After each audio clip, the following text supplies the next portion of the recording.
আমেরিকার দাদাগিরি দেখাতে গিয়ে একেবারে লেজে গোবরে অবস্থা। এবার কিভাবে কোন দিক সামলাবেন তা ঠাউর করতে পারছেন না। দেশের অন্দরেই শুরু হয়েছে চরম বিক্ষোভ, যার ফলে দেশীয় অর্থনীতির পরিস্থিতি একেবারে তলানিতে গিয়ে ঠেকেছে। নির্বাচনে জিতে প্রেসিডেন্ট হওয়ার পর থেকে শুরু হয়ে গিয়েছিল পাগলামি। ভারত, রাশিয়া, চীন সহ বিশ্বের বহু দেশের উপর হঠাৎ করেই দাদাগিরি ট্যাক্স চাপিয়ে দেওয়ার মানসিকতা শুরু হয়ে গেল। তিনি ভেবেছিলেন মুখ বুজে সবাই সহ্য করবেন, অথচ নিঃশব্দে নীরবে একেবারে কড়া বার্তা দিয়ে দিল ভারত, যার ফলে বিশ্ব রাজনীতির মানচিত্রের নতুন এক সমীকরণ তৈরি হলো। ভারত, রাশিয়া আর চীন। দেশের ভেতরেই অর্থের অভাব, যার ফলে সে দেশের সাধারণ জনতা থেকে সরকারি কর্মী সকলেই বিক্ষোভ শুরু করে দিলেন। কার কথা বলছি জানেন? এতক্ষণে হয়তো অনেকেই বুঝে গিয়েছেন, তিনি আর কেউ নন, মার্কিন প্রেসিডেন্ট ডোনাল্ড ট্রাম্প। ক্ষমতায় এসেই শুরু করলেন নিজের দাদাগিরির খেলা। রাশিয়ার থেকে তেল কেনার কারণে ভারতের উপর 50% ট্যাক্স আরোপ করে দিলেন। অন্যান্য বিভিন্ন দেশের উপর তার খেয়াল খুশি মতো ট্যাক্স চাপানো শুরু করলেন। তিনি ভেবেছিলেন সকলেই মুখ বুজে মেনে নেবে, আর তিনি দাদাগিরি করে সারা বিশ্বে ত্রাহি ত্রাহি রব সৃষ্টি করে দেবেন। কিন্তু না, সে গুড়ে বালি। ভারত সরাসরি কোনো বক্তব্য না রেখে নীরবে কড়া বার্তা পাঠিয়ে দিল মার্কিন প্রেসিডেন্ট ট্রাম্পের কাছে। ভারত নিজের দেশের অর্থনীতিকে চাঙ্গা করতে যে কোনো ধরনের সিদ্ধান্ত নিতে যে এতটুকু পিছপা হবে না, সেই বিষয়টি স্পষ্ট করার পর থেকেই বিশ্ব রাজনীতির মানচিত্রের মোড় ঘুরতে শুরু করে দিল। এমনিতেই রাশিয়ার সঙ্গে ভারতের সম্পর্ক দীর্ঘদিনের, তার উপরে ট্রাম্পের এই খেয়াল খুশি মতো দাদাগিরি ট্যাক্স চাপানোর কারণে একদিকে যেমন ভারত মার্কিন ব্যবসা ধাক্কা খেল, ঠিক পাশাপাশি রাশিয়ার প্রেসিডেন্ট ভ্লাদিমির পুতিন ঘোষণা করে দিলেন ভারতের কোনো ক্ষতি তিনি হতে দেবেন না। তাহলে তিনি কি করবেন যাতে ভারত লাভবান হতে পারে? চলুন একটু সেদিকে লক্ষ্য দেওয়া যাক। রাশিয়ার সোচি শহর ভালদাই ডিসকাশন ফোরামে পুতিন যোগ দিয়ে প্রথমেই ভারত রাশিয়ার সম্পর্ক নিয়ে বলেন, ভারতের সঙ্গে কোনোদিন আমাদের দ্বন্দ্ব নেই। এমনকি ভারতের স্বাধীনতা যুদ্ধের সময় সোভিয়েত ইউনিয়নের ভূমিকার কথা স্মরণ করিয়ে দিয়ে তিনি জানান, ভারত জানে আমরা তাদের জন্য কি করেছি। তারপরেই আসেন সেই আসল কথায়। আমেরিকার শুল্ক আরোপের কারণে ভারতের যদি কোনো অর্থনৈতিক ক্ষতি হয়, তা খনিজ তেল আমদানির মাধ্যমে পুষিয়ে দেওয়া হবে। পাশাপাশি ভারত থেকে আরো বেশি করে ঔষধ এবং কৃষিজাত পণ্য কেনার কথাও ঘোষণা করেছে রাশিয়া, যার ফলে একদিকে যেমন ভারত ও রাশিয়ার বাণিজ্যিক অবস্থান দৃঢ় হবে, শক্তিশালী হবে, ঠিক তেমনি আমেরিকার প্রেসিডেন্ট ট্রাম্প আরো বেশি গাড্ডায় পড়তে চলেছেন। চীনের তরফেও মার্কিন প্রেসিডেন্ট ট্রাম্পের এই ট্যাক্স আরোপের ঘটনায় ভারতকে সমর্থন করা হয়। আর রাশিয়ার কথা তো নতুন করে বলার কিছু নেই। তারা ভারতের সঙ্গে এই পরিস্থিতিতে কাঁধে কাঁধ মিলিয়ে বিশ্বের এই অর্থনৈতিক লড়াইয়ে পাশাপাশি চলবে বলে ইতিমধ্যেই স্পষ্ট করে দিয়েছে। এবার নাজেহাল ট্রাম্প বাধ্য হয়ে নিজের তৈরি গাড্ডা থেকে আবার মাথা উঁচু করে দাঁড়ানোর জন্য চীনের প্রেসিডেন্ট শি জিনপিং এর সঙ্গে দেখা করার জন্য আগ্রহ প্রকাশ করলেন। যে চীনের উপর একসময় খড়গহস্ত ছিলেন ডোনাল্ড ট্রাম্প, হঠাৎ কি এমন পরিস্থিতি তৈরি হলো যে তিনি খুব শীঘ্রই চীনের প্রেসিডেন্টের সঙ্গে দেখা করার কথা ঘোষণা করে দিয়েছেন? বন্ধুরা, এটা থেকে একটা জিনিস স্পষ্ট, ভারত এবং রাশিয়ার সম্পর্কের ফলে শি জিনপিং যাতে তাদের সঙ্গে যুক্ত হতে না পারে, একদিকে যেমন এই স্ট্র্যাটেজি মাথায় রেখেছেন ট্রাম্প, ঠিক তেমনি আমেরিকার দেশীয় রাজনৈতিক এবং অর্থনৈতিক পরিস্থিতি এই মুহূর্তে যে চরম খারাপ অবস্থায় এসে দাঁড়িয়েছে, তার জন্য তিনি দায়ী, এটা তিনি বুঝতে পেরেছেন। ফলে হুঙ্কার দেওয়ার পরেও মাথা নত করে জিনপিং এর সঙ্গে দেখা করতে চাইলেন। কি আলোচনা হবে জিনপিং এর সঙ্গে? বন্ধুরা, যেটা জানা যাচ্ছে তাতে ট্রাম্প একেবারে অনুরোধের সুরে সোশ্যাল মিডিয়ায় বলছেন তাদের দেশের সোয়াবিন চাষিরা ক্ষতিগ্রস্ত হচ্ছেন, কারণ চীন আর সোয়াবিন কিনছে না। চীন সোয়াবিন কিনলে আমেরিকা যেমন আর্থিকভাবে অনেক লাভবান হয়, সেই পরিস্থিতি এই মুহূর্তে আর নেই। ফলে ট্রাম্প প্রশাসন যথেষ্ট ব্যাকফুটে। তবুও দেশের বিক্ষোভে যাতে আগুনে ঘি দেওয়ার মতো পরিস্থিতি না তৈরি হয়, সেই ভয়েই ট্রাম্প এবার মাথা নত করে জিনপিং এর সঙ্গে দেখা করে তাদের সঙ্গে বাণিজ্য চুক্তি করার অনুরোধ জানাবেন বলেই জানা যাচ্ছে। তার কারণ যে কোনো দেশের অর্থনীতির একটা গুরুত্বপূর্ণ অংশ নির্ভর করে থাকে কৃষি নির্ভর আর্থিক পরিস্থিতির উপর। সেই জায়গায় দাঁড়িয়ে যদি আমেরিকার চাষিরা যে সোয়াবিন বা অন্যান্য ফসল উৎপাদন করে থাকেন, সেই ফসল যদি বিশ্বের অন্যান্য দেশ কোনো কারণে কিনতে আগ্রহী না হয়, তাহলে তার সরাসরি প্রভাব পড়বে মার্কিন অর্থনীতির উপর। আর সেই দিকে লক্ষ্য রেখেই জিনপিং এর সঙ্গে ট্রাম্প যেভাবে হোক আলোচনায় বসে এই চুক্তি সেরে ফেলতে চাইছেন। বিশেষ করে আমেরিকায় বহু পরিমাণে সোয়াবিন উৎপাদন হয়, আর সেই সোয়াবিনের ভালো কাস্টমার বলতে পারেন বিদেশের বেশ কয়েকটি দেশ, তার মধ্যে গুরুত্বপূর্ণ হলো চীন। এবং আমেরিকা ইতিমধ্যেই ভারতকেও এই সোয়াবিন কেনার জন্য আহ্বান জানিয়েছিল, কিন্তু ভারত সরাসরি প্রত্যাখ্যান করেছে। ভারত স্পষ্ট জানিয়ে দিয়েছে আমেরিকাকে যে এই মুহূর্তে সোয়াবিন কেনার মতো কোনো পরিকল্পনা ভারতের নেই। ফলে চীন এবং ভারত যেহেতু সোয়াবিন কিনতে রাজি হচ্ছে না, ফলে সেখানকার কৃষি নির্ভর অর্থনীতি পিছিয়ে যাচ্ছে। তাই জানা গিয়েছে দক্ষিণ কোরিয়ায় এশিয়া প্যাসিফিক ইকোনমিক কোঅপারেশনের যে কনফারেন্স হবে, সেখানেই চীনা প্রেসিডেন্ট জিনপিং এর সঙ্গে তিনি দেখা করতে চলেছেন।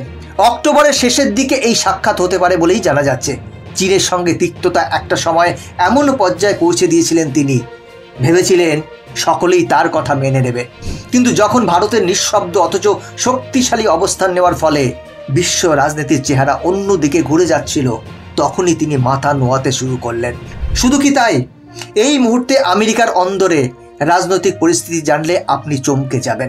চলুন সেটা একটু জেনে নেওয়া যাক। আমেরিকায় অনির্দিষ্টকালের জন্য শাটডাউন শুরু হয়ে গেছে। এবার শাটডাউন বিষয়টি কি, যারা জানেন না তাদের জন্য একটু সংক্ষেপে বলি। মার্কিন সেনেট সরকারের যে বাজেট সংক্রান্ত বিল তা অনুমোদন করেনি, যার ফলে সরকারের সমস্ত কাজকর্ম বন্ধ হয়ে যাচ্ছে। বিশ্ব শাসন করা মার্কিন অর্থনীতি আজ এমন পর্যায়ে পৌঁছে গিয়েছে যে এই শাটডাউনের ফলে আমেরিকায় যে কোনো ধরনের বিনিয়োগ, বিমান যাত্রা থেকে শুরু করে গবেষণা, সমস্ত ক্ষেত্রেই সরকারি তহবিল বন্ধ হয়ে যাবে। এমনকি সরকার অর্থের অভাবে সরকারি কাজকর্ম পর্যন্ত চালাতে পারবে না। শুনতে অবাক লাগছে, তাই না বন্ধুরা? হ্যাঁ, এটাই বাস্তব। আমেরিকার অর্থনীতি এখন তলানিতে গিয়ে ঠেকেছে। কেন তলানি শব্দটা ব্যবহার করছি আমি জানেন? কারণ কোনো প্রকল্প বা মার্কিন সরকারের কর্মীদের বেতন দেওয়ার মতো টাকা আর সরকারের তহবিলে নেই। তাই এই শাটডাউন শুরু হয়ে গিয়েছে। হোয়াইট হাউস একেবারে ঘোষণা করে শাটডাউন প্রক্রিয়া চালু করেছে। শুধুমাত্র যারা জরুরি পরিষেবায় থাকেন তারাই কিছুটা অন্তত রেহাই পাবেন। আর এর ফলে আমেরিকার সাধারণ মানুষ চূড়ান্ত সংকটের মধ্যে পড়তে চলেছে। বন্ধুরা, পূর্বে 6 বছর আগেও একবার শাটডাউন হয়েছিল। মার্কিন প্রশাসনে তখনও ছিলেন এই ট্রাম্প। তার পাগলামি যে মাঝে মধ্যেই মার্কিন অর্থনীতি এবং দেশকে বিপদের মুখে ফেলে দিচ্ছে, তা সকলেই উপলব্ধি করতে পেরেছেন। শাটডাউনের ঘোষণা করতে হোয়াইট হাউস বাধ্য হয়েছে। তার কারণ মার্কিন সেনেটে রিপাবলিকান এবং ডেমোক্র্যাট উভয় দলের সদস্যরাই এই বাজেট বিল অনুমোদন করেননি, যা যথেষ্ট তাৎপর্যপূর্ণ। 1 অক্টোবর থেকে আমেরিকায় আর্থিক বছর শুরু হয়ে যায়, যেখানে আমাদের দেশে অর্থাৎ ভারতে মার্চ মাসে ইয়ার এন্ডিং অর্থাৎ আর্থিক বছর শেষ হয়, আবার এপ্রিল থেকে শুরু হয়। কিন্তু আমেরিকার ক্ষেত্রে 30শে সেপ্টেম্বর ইয়ার এন্ডিং হয় এবং 1 অক্টোবর থেকে শুরু হয় নতুন আর্থিক বছরের কাজ। সেক্ষেত্রে 30শে সেপ্টেম্বর বরাদ্দ তহবিল অনুমোদিত না হওয়ার কারণে শুরু হয়ে গিয়েছে শাটডাউন। তাহলে একদিকে বিশ্বের অন্যান্য দেশের উপর ট্যাক্স চাপানোর হুঙ্কার ছেড়েও যেমন কিছুই করতে পারেননি ট্রাম্প, ঠিক তেমনি একইভাবে দেশের অন্দরে অর্থনৈতিক ক্ষেত্রে চরম ক্ষতি করে দিয়েছেন তিনি। এরপরে কি হতে পারে সেটাও একটু এক ঝলক দেখে নিই।